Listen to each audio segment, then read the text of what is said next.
What a joy na kami po ay nasa inyong presensya.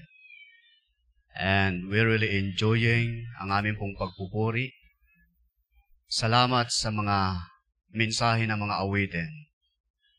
And what a privilege to worship you, to honor you, to give glory to your name. At ito po ay sa paggabay at kapangyarihan ng banal na Espiritu Santo. Lord God, here I am sa harapan ng inyong mga anak upang ibahagi ang inyong salita. Wala akong pwedeng maipagmalaki sa iyo. But Lord, I depend on the Holy Spirit. Ako po ay magdidepende sa inyong karunungan.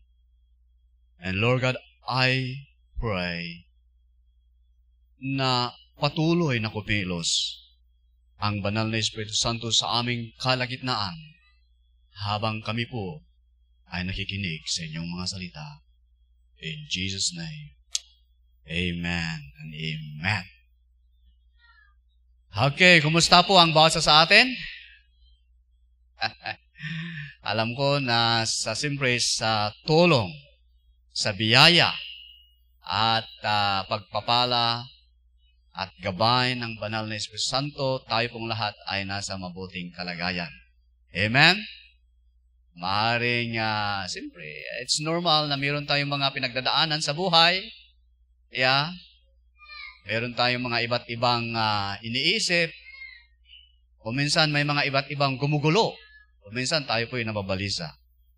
At kung minsan, parang tayo po ay nawawalan ng pag-asa. At dahil sa mga nangyayari, kung minsan hindi natin naranasan ang kagalakan. Pero salamat sa Panginoon dahil andyan siya. Amen? Kasama natin lagi ang Panginoon.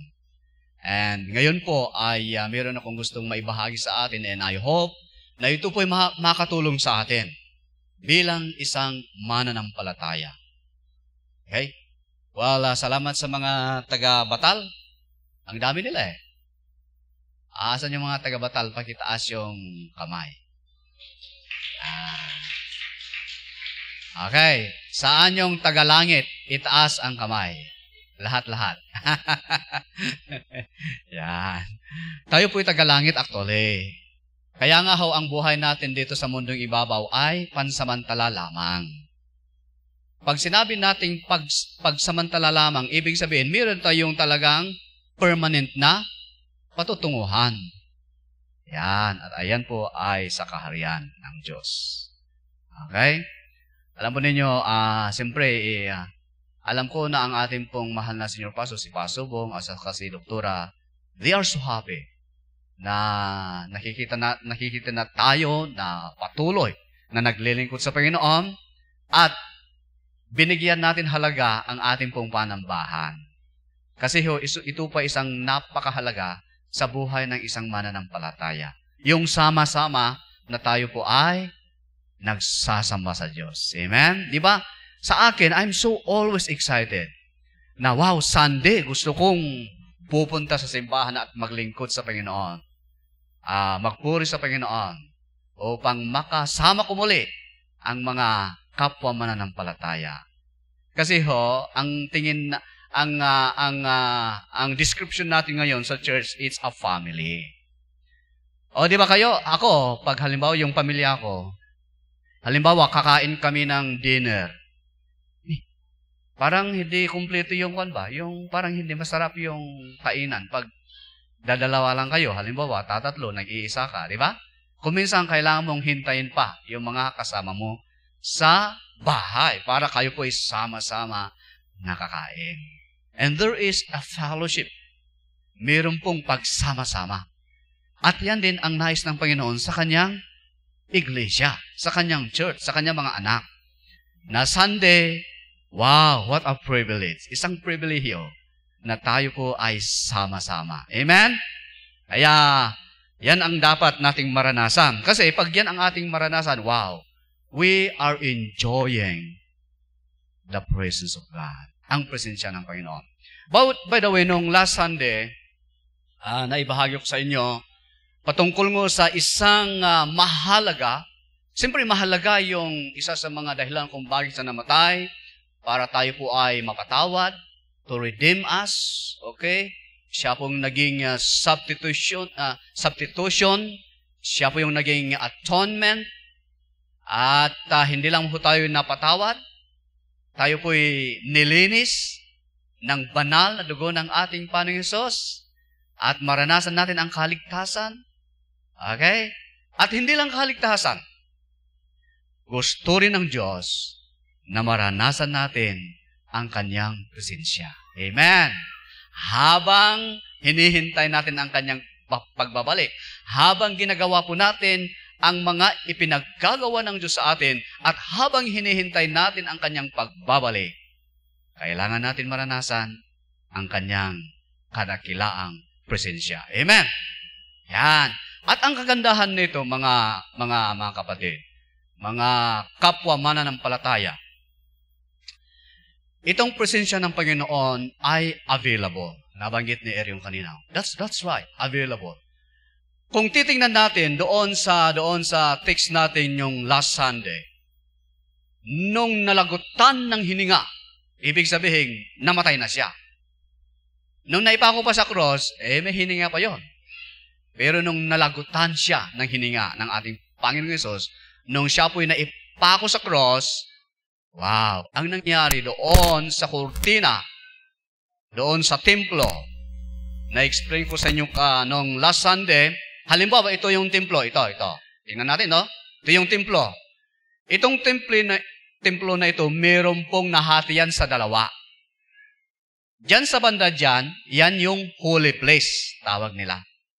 Pero halimbawa, kung dito yung kurtina, dito sa kinalalagyan, kinatatayuan ko, ito yung the most holy place. Okay? Ngayon, ang mga Israelites, hindi sila basta pumapasok sa tabernacle nung araw. Andyan lang sila sa paligid. Lahat dyan sa paligid, may mga iba't ibang tent sila. I think PowerPoint ni Pastor Bong noong mga nakaraang mga lesson natin. Okay, yung picture. Okay, nasa gilid-gilid lang yung mga lahat ng mga tent ng mga Israelites. And then meron silang tabernacle. At doon sa most holy place, andun yung the Ark of the Covenant. Yung covenant ng Diyos at sa kanyang bayan. And then, ang pwede lang ho na pwedeng makapasok sa tabernacle, piling-pili ho, hindi basta pumapasok ang sinuman.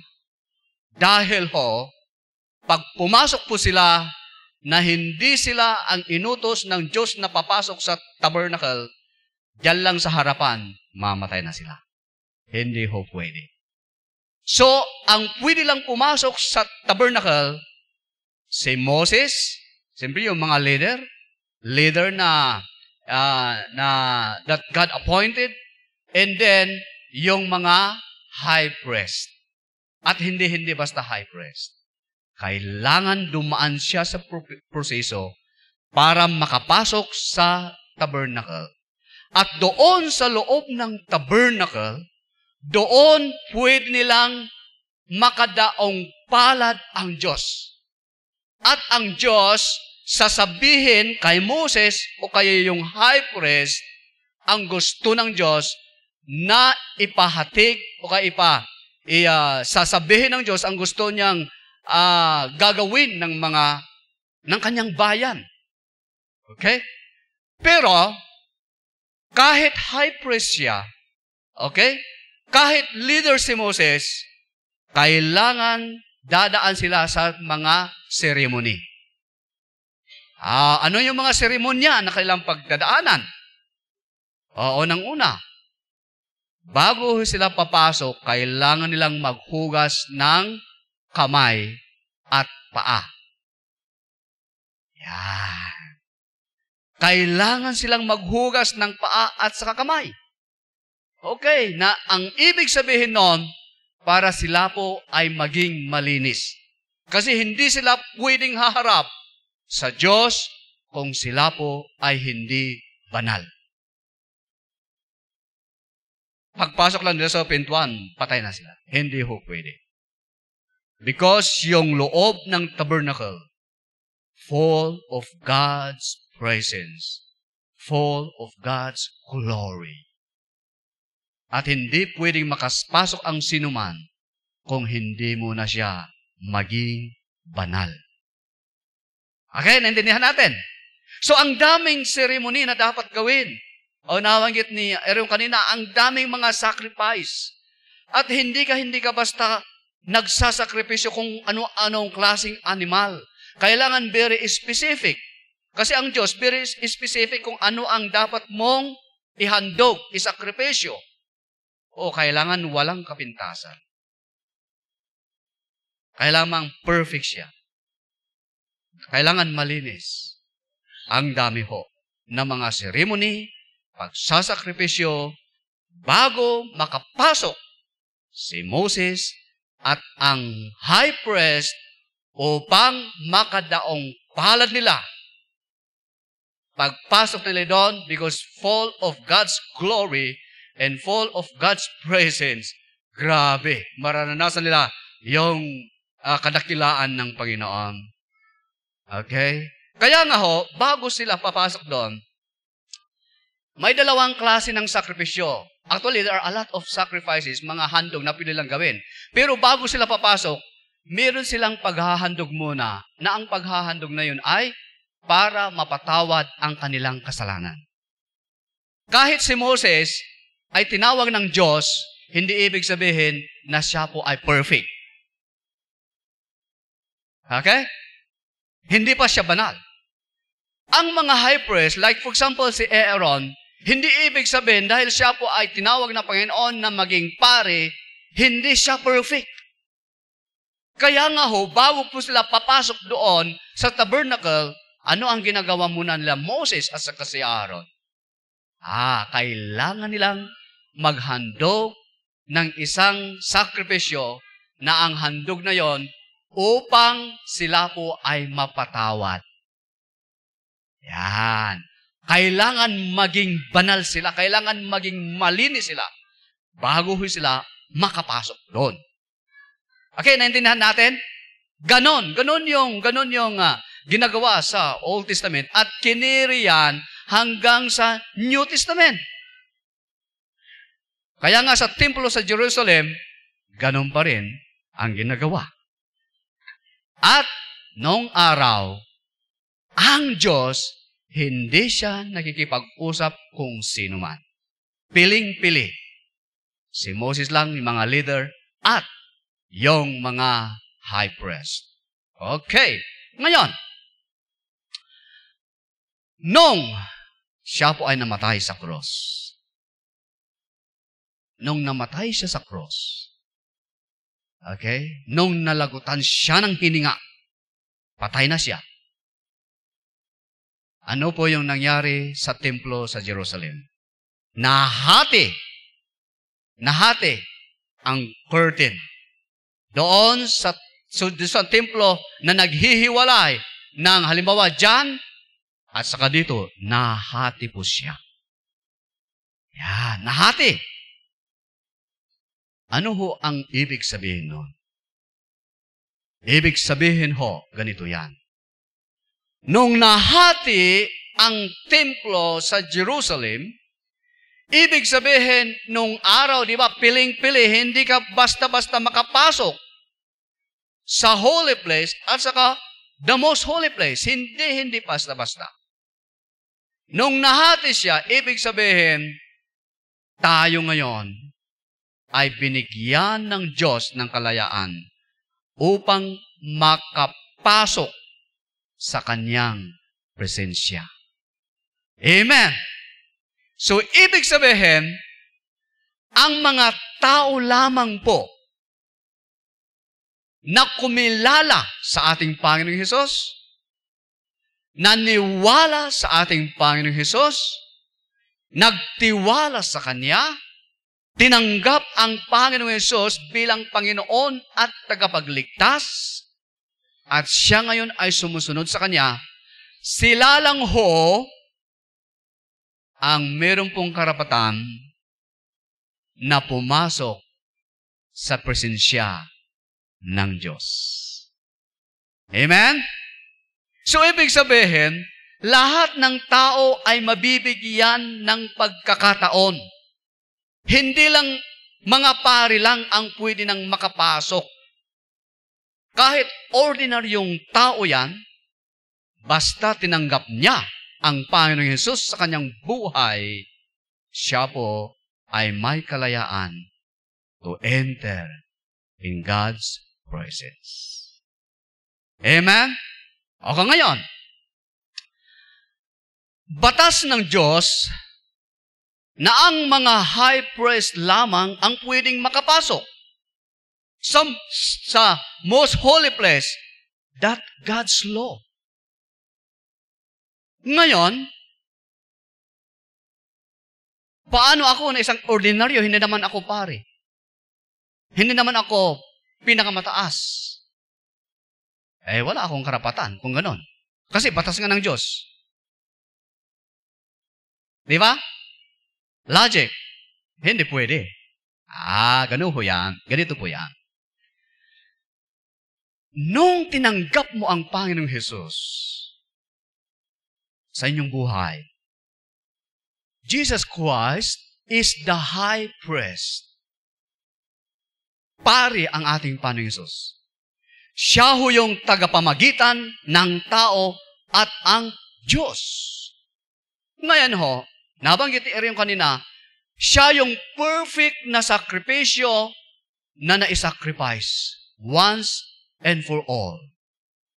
Ngayon, nung tinanggap mo ang Panginoong Hesus sa inyong buhay, ang nangyayari ngayon sa iyo, ikaw po ay naging pari sa harapan ng Diyos. Okay? Ibig sabihin, pwede ka nang mag-direct na kausapin ng Panginoon. Hindi na kailangan, halimbawa, si Mane, siya si Aaron, hindi na kailangan pupunta pa ko ay Mane at, Mane, ito yung gusto kong ipinasasabi ko sa Panginoon. Pwede bang sabihin mo ito sa Panginoon? Hindi na ho. Kasi ikaw at ako, spiritually, through our Lord Jesus Christ, na siya po yung tagapamagitan, siya po yung perfect na pare, siya po yung perfect na sakripisyo, pwede ka nang malaya ho kayo na lalapit sa Panginoon. Amen? Di ba napakalaking pribilehiyo yun? Kaya nga, hindi lang kaligtasan. No, it's not only salvation, which is the most important. Pero, habang andito po tayo sa mundong ito, kailangan natin pumasok sa presensya ng Panginoon. Amen. Dahil marami itong magagawa sa atin. Napakarami. Napakahalaga. O ngayon, ang kagandahan nito, di ba noon, sa templo mo lang mararanasan yan. During the Old Testament, it's only in the temple, in the tabernacle, na doon mo lang mararanasan ang presensya ng Panginoon. Pero nung namatay ang ating Panginoong Hesus, malaya ka na, everywhere na. Nasa tahanan ka man, anong ginagawa mo? Pwede mong maranasan ang presensya ng Panginoon. Kayong mga estudyante, nasa school kayo, nag-aaral kayo, you can experience God's presence. Okay? Yung mga nagtatrabaho sa opisina, hindi ibig sabihin na ang presensya ng Panginoon ay dito lang. Kaya kung minsan, it's a wrong concept, wrong understanding. Na doon lang sa church ko naranasan ang presensya ng Panginoon. Hindi ho. If we understand Christology, if we understand the meaning ng kamatayan ng ating Panginoong Hesus, kahit saang kalugar, pwede mong maranasan ang presensya ng Panginoon. Amen? Nagtatrabaho ka, you can experience God's presence. Ginagawa mo yung pinagagawa ng Panginoon sa iyo. Halimbawa, sina Doktora, sina Nimelin, Camel, Sister Citas, they are doing evangelism. At yan po ay isang kaloob ng Panginoon. They are experiencing God's presence. Don't limit the presence of God. Amen? Kung minsan kasi ang tao mismo ang nililimitahan niya ang presensya ng Panginoon. Kung minsan ang tao sabi niya, doon lang sa loob ng church, mayroon pong presensya ng Diyos. Dito sa loob ng bahay, presensya lang ng tao. The reason why, nahati. So that every one of us who receive Jesus Christ, we have the freedom to experience God's presence. Amen? I'm so excited because, wow, mas lalo nating naunawaan. And then here is the thing, kung minsan dahil nagkamali ako, dahil sablay ako, parang ang feeling natin, wala na yung presensya ng Panginoon. The presence of God is still there. Ang kailangan mo nang gawin, just humble yourself and allow the Holy Spirit to work in you. The presence of God is there. Amen? Walang yung presensya ng Panginoon, as I said, it's everywhere. Ngayon, bago ako maglagay ng tatlong bagay lang, huwag kayong mag-alala, we have just only 3. Pero it's a lot. Ang dami ho dito, pero magbigay lang ako ng 3. Okay? Bago po tayo pupunta dyan, sa 3 bagay na yan, na isa sa mga pinakamahalaga kung bakit napakahalaga sa buhay ng isang tao na mananatili siya sa presensya ng Panginoon. Okay? Ang isang kahalagahan kung bakit kailangan ang isang mananampalataya ay mananatili sa presensya ng Panginoon ay ito. Yan. But before that, magbigay ako sa inyo ng 3 how the Bible present. Kung paano na i-present, ipinakita, ipinaliwanag ang Biblia yung presensya ng Panginoon. Kasi meron kasing 3 na ginamit sa Greek word at Hebrew word. Pero hindi ko nang babagitin yung Greek word na yan at Hebrew na yan kasi medyo very cool na siya. Baka malito-lito tayo. Ngayon, ang isang ginamit na ibig sabihin ng presensya ng Panginoon sa Biblia ay ang kanyang attribute. The nature of God. And what is the nature of God? What is that attribute of God na isa? Omnipresent. Yan. Ibig sabihin, when we say omnipresent, God is everywhere. Yan ang ibig sabihin ng omnipresent. At yan ang isang binanggit sa Old at sa New Testament. That God is omnipresent. Nature niya, pagka-Diyos niya, that God is everywhere.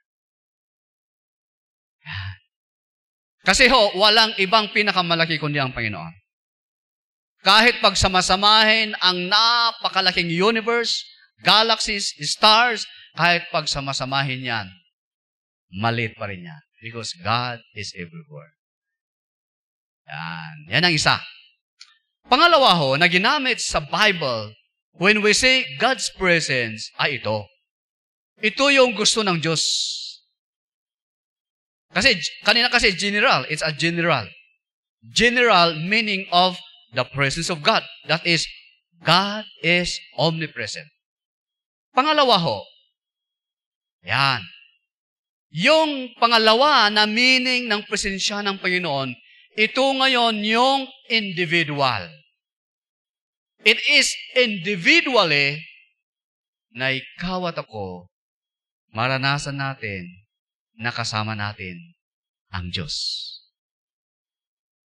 O anong word yan? Emmanuel. Okay, tama ako? Kanina, omnipresent. God is everywhere. Pero, pagdating ng ating Panginoong Hesus, ang binanggit ngayon ay Emmanuel. Ano ang ibig sabihin ng Emmanuel? God is with us. Pero pagdating ng banal na Espiritu Santo, kakaiba naman. Di ba yung binanggit sa Emmanuel, God is with us. Ibig sabihin, as a group. As nga as. Pero pagdating ng banal na Espiritu Santo, it is individual. You, me, are the temple of the Holy Spirit. Nakita niyo ngayon? And the last one is that, na binanggit sa Bible, na ibig sabihin ng the presence of God, ito po yan. The eternal presence of God. Ibig sabihin, yan po ay ang presensya ng Panginoon sa langit, sa kanyang kaharian, na kung saan, mararanasan natin yan, habang buhay. That is the presence of God in heaven. Pero, ang gusto ng Diyos ngayon na maranasan natin, hindi lang natin malaman na God is everywhere. God is in heaven. The presence of God is in heaven. Pero ang nais ng Diyos, maranasan din natin ang kanyang presensya sa balat ng lupang ito. Sa mundong ito. Amen? Kaya nga ho, doon sa Old Testament, nung nilikha niya si Adan at Eva, kasama niya. Pero nung dumating ang kasalanan, doon na naging chaos, naging problema. Kaya hindi na pwede ng isang tao haharap sa Diyos. Hindi pwede. Why? Because of the sinful nature. Kaya nga ho, piling-pili lang ang pwedeng kausapin ng ating Panginoon Hesus, ng Diyos. At hindi lang kakausapin, hindi niya pwedeng ipakita ang kanyang mukha. Kasi ho, mamatay ang tao. Bakit? Because of the sinful nature. Yan. Okay. Ngayon, ang gusto ng Diyos, hindi lang natin maranasan sa langit, hindi lang natin alam that God is everywhere. That is the general presence of God. But God wants us, nais ng Diyos, sa inyong buhay mismo, individually. Hindi lang sa tahanan, hindi lang sa loob ng church. Individual. Ibig sabihin, ikaw mismo. Ako mismo. Ikaw mismo. Ako mismo. Maranasan natin ang presensya ng Diyos. Amen? Okay? Understand? Naintindihan po natin? O ngayon, bakit kailangan natin ang presensya ng Panginoon? Magbigay lang ako ng 3. 3 lang ho. Pero actually, ang dami. Ang dami dyan. Kung mag-research kayo sa, sa internet, YouTube, there are a lot of benefits. If you are in God's presence, ang dami po. Ang dami po. Pero ngayon, magbigay lang ako ng 3. Okay? For us to start with. Okay? And then tuloy-tuloy natin na marami pa nating mapag-aralan because this is so important sa ating pong paglago. Kasi napakahirap sa isang mananampalatay na lumago kung siya po ay hiwalay sa presensya ng Panginoon. Kasi kadalasan, ang kanyang iniisip, ang kanyang pinaplano ay pang-self lang, yung sa kanyang buhay lang. But if you are in God's presence, inuuna mo lagi kung ano ang plano at layunin ng Panginoon sa iyong buhay. At lahat ng ginagawa mo, pinaplano mo, iniisip mo, yung goal mo sa buhay, yung objectives mo sa buhay, yung ambition mo sa buhay, kasama mo lagi ang Diyos. But kung ang isang tao, wala siya sa presensya ng Diyos, meron siyang sariling agenda. At yon magiging sablay kung minsan. That's why we need God's presence. Amen? Okay. Ngayon po, ang isa sa mga kahalagahan why we need God's presence, number 1, ay ang kagalakan. Wow, there is joy in the presence of God. There is fullness in the presence of God. Amen? Diba? And you know, the joy of the Lord is our strength. Wow. What a powerful word.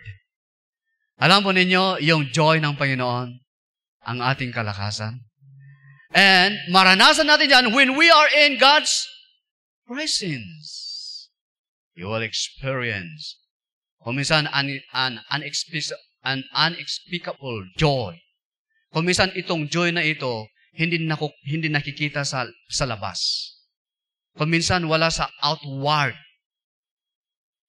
result of joy. But inside of you, wow, there is amazing, kakaiba, kamanghamanghang kagalakan na ibibigay ng Panginoon sa iyo if you are in His presence. Ang naibibigay ng mga mundo, let's say, material na bagay, katagumpayan, ito lang po ay pansamantalang happiness. Pansamantalang happiness lang. O, halimbawa, mga lalaki, 20 years na hinahanap mo ang girlfriend mo, nahanapan mo na, oh, di ba, maranasan mo yung kagalakan, ano? Pero pang short time lang yon. For how many years, natapos mo na yung kurso mo? Ay, sa wakas, dito ang tuwa ka nung natapos mo yung course mo. Pansamantala lang yon. Di ba?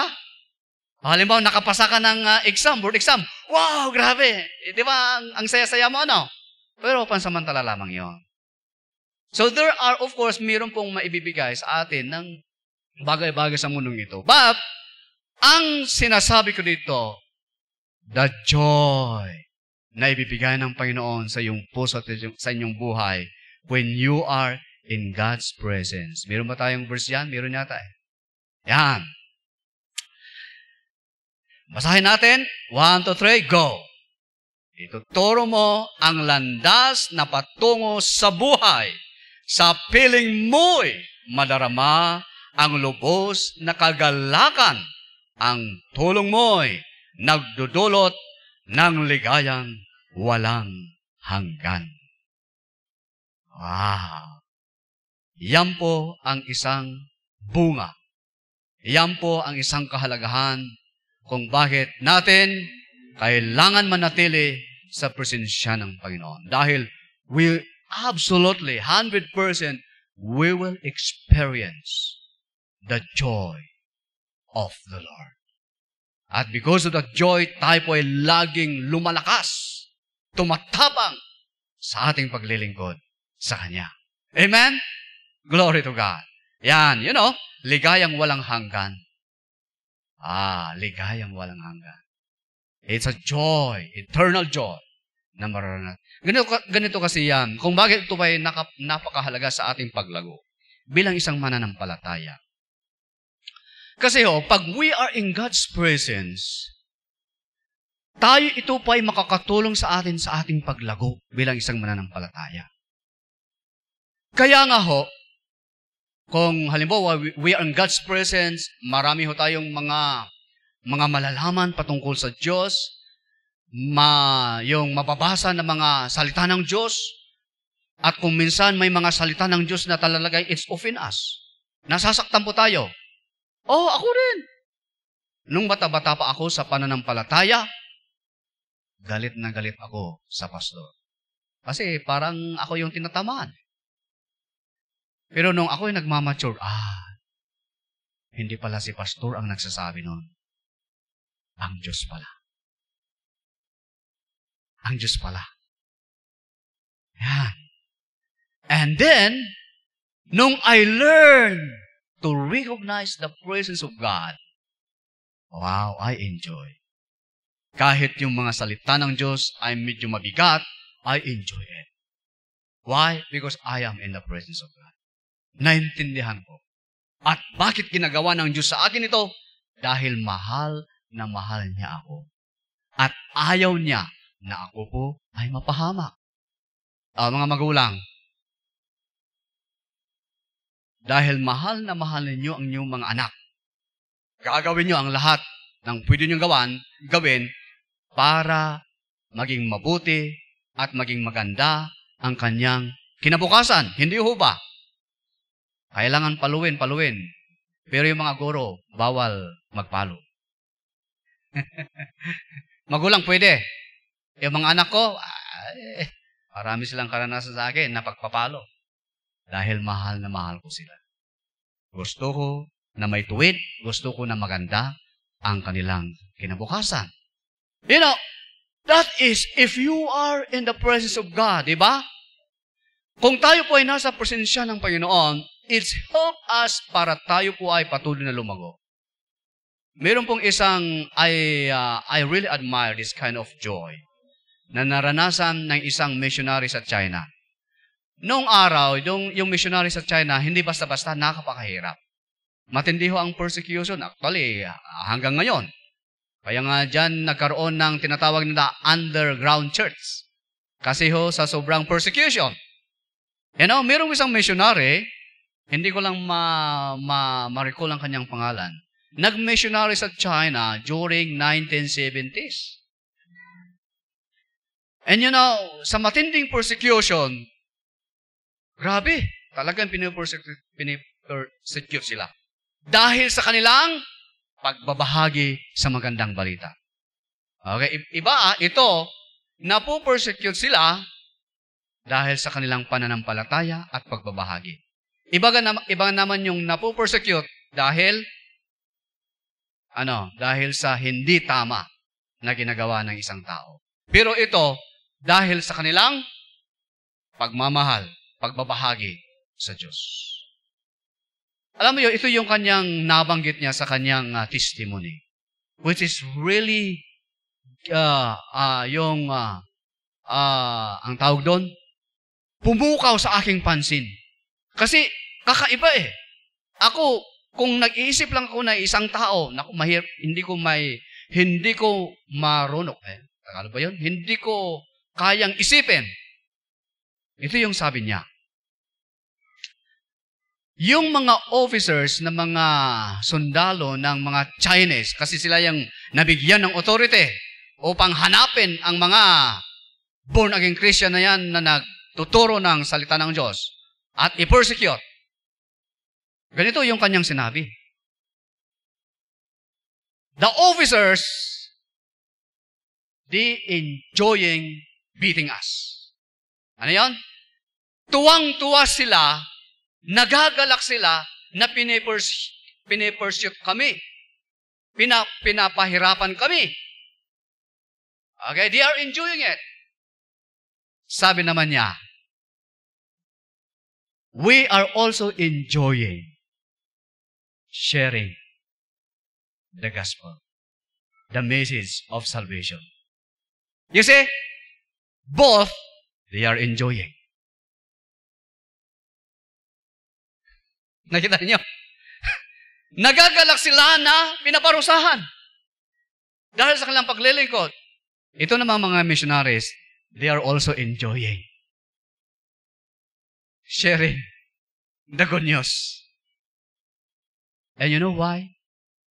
Because they are in the presence of God. When we are in the presence of God, lahat ng ginagawa natin, ini-enjoy natin. Oh, I enjoy giving my tithes. Wow, there is joy. I enjoying giving my offerings. Wow. Oh, I enjoy cleaning itong templo ng Diyos na ito. Oh, I enjoy doing it. Sa mga naglilinis,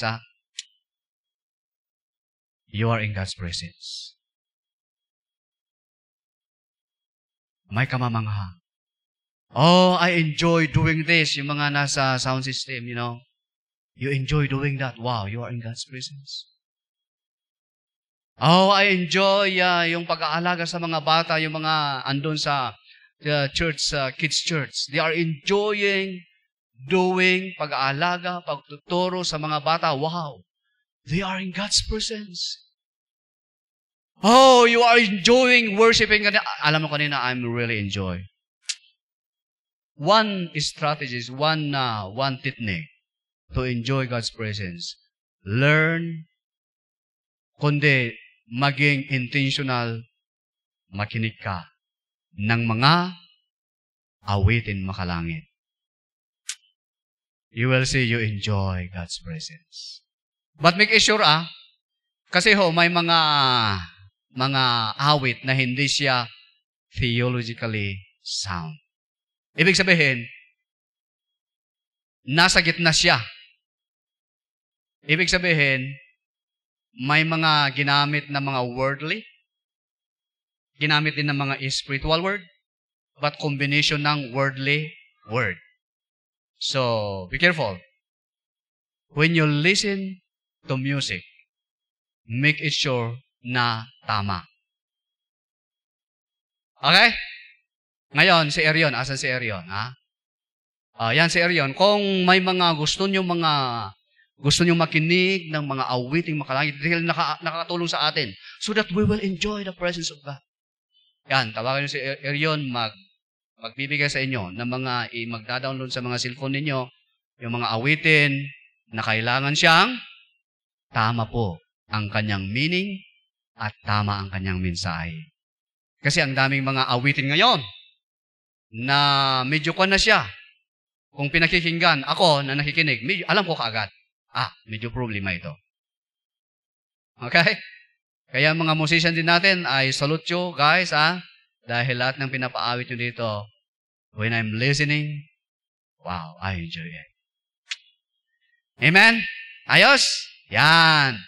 Kakaiba actually, the joy of the Lord, medyo ito, malawak ito actually, but I just give you some, parang pahapyaw lang siya, for you to start with, na enjoy ninyo ang presensya ng Panginoon, so that also you will enjoy serving the Lord. Amen? You will also enjoy doing things, practical man yan, o spiritual, no problem. As long as you are in the presence of God, you enjoy it. May kagalakan. Amen? Amen? Yan. Alam niyo, kakaiba ang kagalakan na nanggagaling sa Diyos. Kakaiba. Hindi nating maikumpira sa ibibigay na happiness ng mundo. Only God. Only God. Siya lang ho ang pwedeng makapagbigay. Ano ang kondisyon? When you are and me ay mananatili sa presensya ng Panginoon. Okay. Number 2. Yan, malapit na tayo.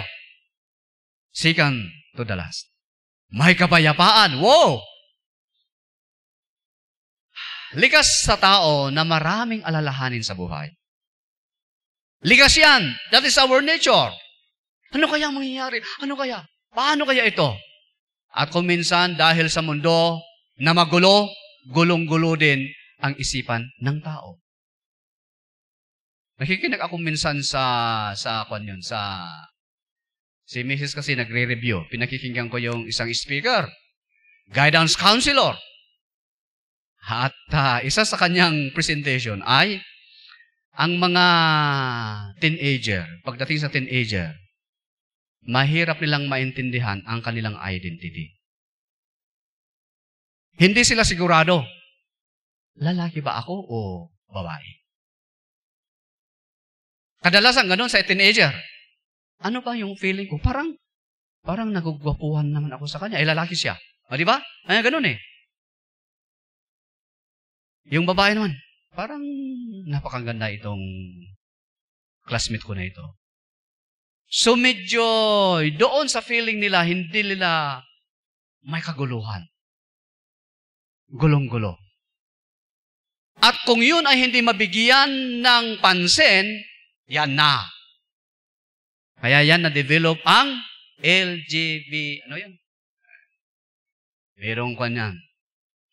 Sabi ni Congressman, Pastor Benny, ano yan?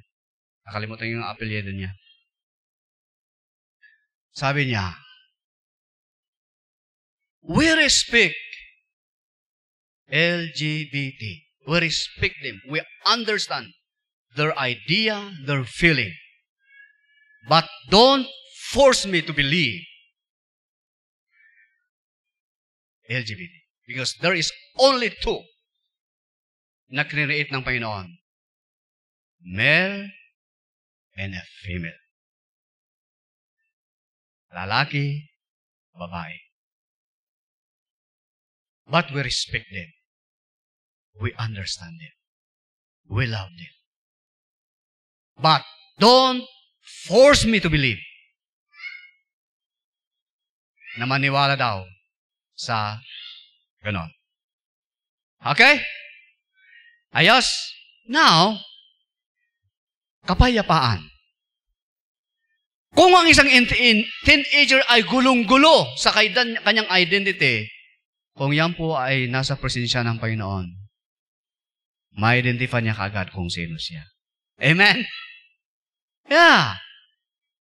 Tayong tao, mga tao, likas tayo na talagang nababalisa, nag-aalala sa mga alalahanin, gulong-gulo. Halimbawa, kung ikaw ay updated sa nangyayari sa ating sanlibutan, gulong-gulo kayo, nag-aalala po kayo, tayo po'y nababalisa. At kung minsan, hindi natin alam ang ating pong gagawin. Yan po ay nature o kaya nature of a sinful nature. Pero, if we are in God's presence, wow! Kahit gulong-gulo ang mundo mo, pero ikaw ay nasa presensya ng Panginoon, may kapayapaan sa inyong isipan at sa inyong puso. Amen? Kasi actually, wala naman talaga, halimbawa, yung nangyayari sa ating sanlibutan, wala naman talaga tayong kakayahan eh. Okay?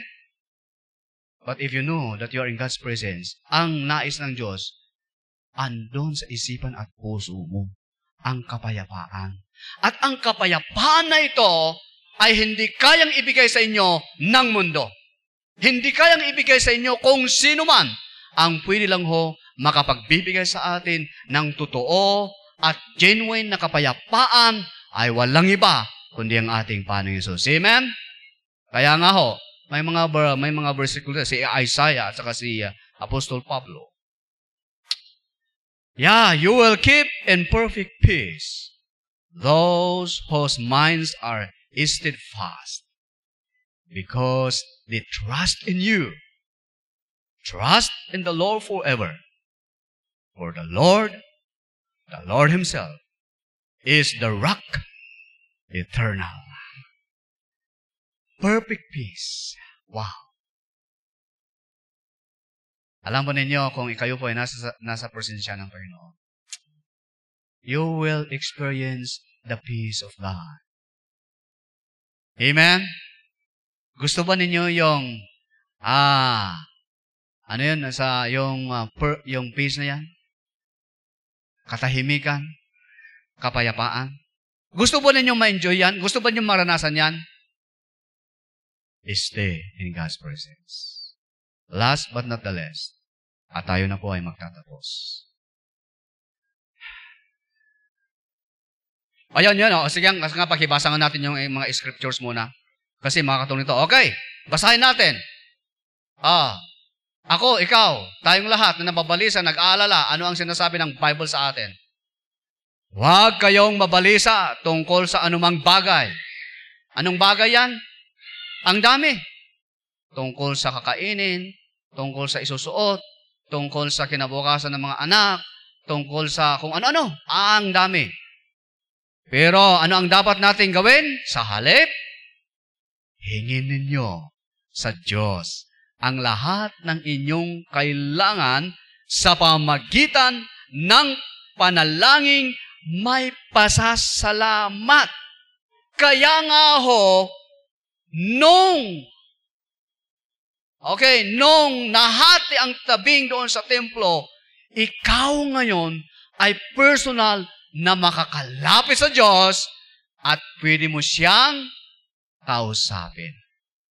Pwede kang humingi sa Kanya. Nung araw, hindi ho pwede. Kailangan pupunta ka kay pare at sabihin, Father, ito po yung gusto kong hingin sa Diyos. Pero ngayon, pare ka na. Pwede ka nang mag-direct sa Panginoon anywhere, anytime. Amen? Wow! Alam niyo, if you really understand why Jesus came and died on the cross, grabe ho. Actually, kahit pag-aralan natin ito ng ilang taon, hindi ho maubos because there is message there. Okay? Kaya nga, ikaw ngayon, meron ka ng diretso ka na, pwede kang manalangin. Halimbawa, nasa tahanan ka, o may nararamdaman ka, anong gagawin mo? Pupuntahan mo ba ako? Pastor, hindi ho. Kahit saan ka, sa bahay mo, kung mangramdaman ka, pwede kang Lord. And then pwede mo ring ibahagi sa ibang mananampalataya para sama-sama tayo, magkakaisa tayo na manalangin. Pero immediately, dahil ikaw po ay may kalayaan, pwede kang manalangin sa Diyos. Amen? You know, pwede kang humingi sa Kanya. Pero, huwag na mating kalimutan magpasalamat. Huwag namang hingi ng hingi. Alam mo yung hingi ng hingi, magiging bungingi. Dapat, may pasasalamat naman. Amen? Oo sa kayo mga magulang, walang ginawa ng inyong anak, yung humingi? Pira. 10 pesos. Yung mga anak ko, talagang, kasi pag nakita ako Daddy, 10 pesos. Ito ang 10 pesos. Pung! Hindi naman. Di ba, anong pili mo puro hingi ng hingi? Parang, pero pag pumunta yung isang anak sa'yo, Mama, ang ganda-ganda mo. Ay, maraming salamat pala kahapon. Alam mo yung ibinigay mo na 1 peso kahapon, binili ko ng napakasarap na kindi. Aba! Yung magulang tuwang-tuwa, ay anak, bibigyan kita ng 1 peso and 5 centavos. Di ba nadagdagan? Nagpasalamat Ay kung pagdating sa Mama, peso, wala pang pasasalamat. Ay nako. Kaya marunong tayong magpasalamat sa Panginoon. Amen? Ay nako, pag marunong ko magpasalamat sa Panginoon, nako, grabe 7. Ito na ngayon. At ang 1, 2, 3, go! At ang kapayapaan ng Diyos na hindi kayang maunawaan ng tao ang siyang mag-iingat sa inyong puso at pag-iisip dahil sa inyong pakikipag-isa kay Kristo Jesus. Actually, itong kapayapaan na ito hindi maintindihan ng mundo. Sino lang ang makakaintindi ito? It is only God in you. Bakit naiintindihan mo? Because you are in God's presence.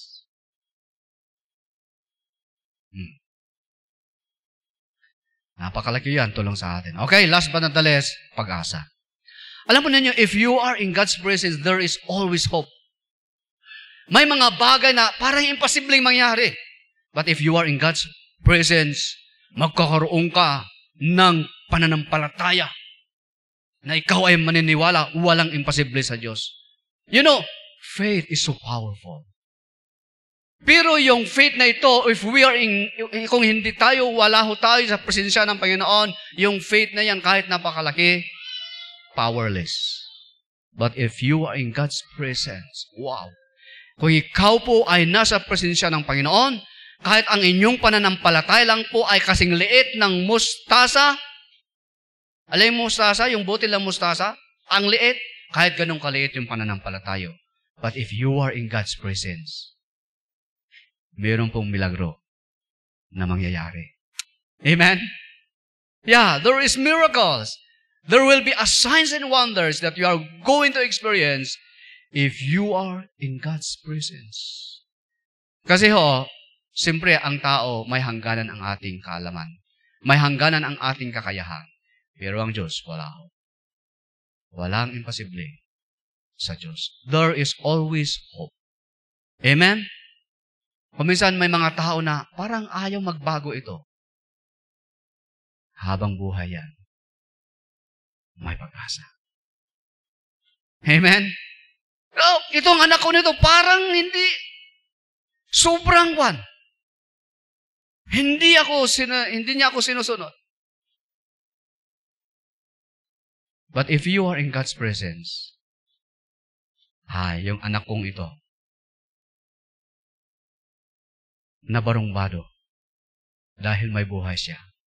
Habang may buhay, may pag-asa siyang magbago. Amen? Yung mga, halimbawa, sina doktora, si Nimelene, meron kayong mga tao na kahit anong gawin ninyo, pero hindi pa rin pinapansin ang salita ng Diyos. Habang may buhay yan, may pag-asa. Nimelene, yung mga magulang mo, habang may buhay sila, there is always hope if you are in God's presence. Amen? Okay? Yung mga, as long as we are in God's presence, there is always hope. Kasi ang Diyos naman po ang nakapagbibigay sa atin ng pag-asa. Ngayon po, to end, meron pong isang na nag-compose ng isang awitin. Nung siya po ay na-experience niya ang presensya ng Panginoon, wow! Agad-agad gumawa siya ng isang simpleng awitin. At ang awiting na ito yung buhay niya. Ito yung prayer niya. Ito yung gusto niyang maranasan sa kanyang buhay. This is an old songs. Hindi pa yata kayo na ipanganak. Ang pamagat itong awiting ito, in His presence. In His presence. Ako na lang awit. Hindi ko alam kung meron yan sa kwan. And then I'll explain it to you. In His presence. In His presence. There is joy. In His presence. In His presence. There is peace.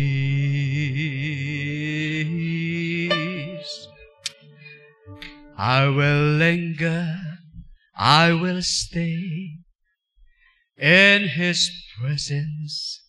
Oh, day by day. Not only during Sunday. Not only during cell group. Not only during PLD. Not only during kung ano yung mga spiritual activities. But day by day.